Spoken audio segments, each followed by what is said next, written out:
The Owesamian tank in this video is a troop transport medium tank. This tank is based on Owen's original Owesamian troop transport medium tank.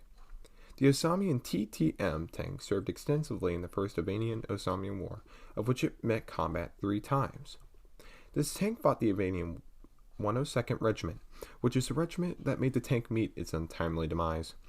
The T.T.M was knocked out a couple of miles away from the Owesamian proving grounds, meeting the same fate as many of its counterparts. The T.T.M was shot once in the track rollers, nearly missing the engine bay, but unfortunately the follow-up shot was final, and the engine bay was engulfed in flames.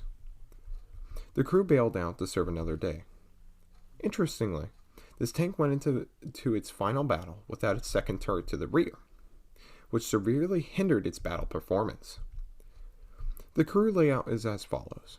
The crew members in the hull, 2 crew members in the hull, and 2 per turret. The turrets housed a 2-pump, low-velocity cannon with ammo storage in the hull, ironically extremely close to the engine bay. The turrets shared the simple stick rotation design, making the tank extremely tall.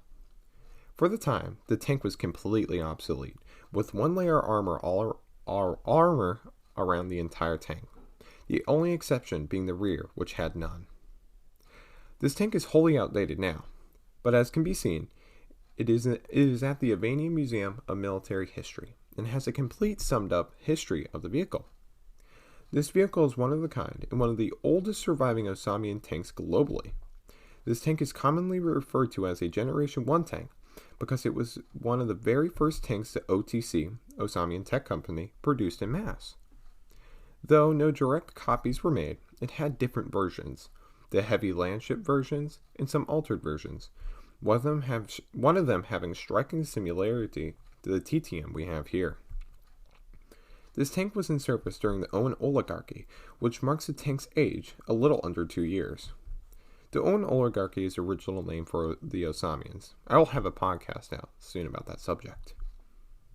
In conclusion, the T.T.M tank is a gem of military history, being the lone survivor of Owen's first real production run on tanks, and a flagship design for the regime.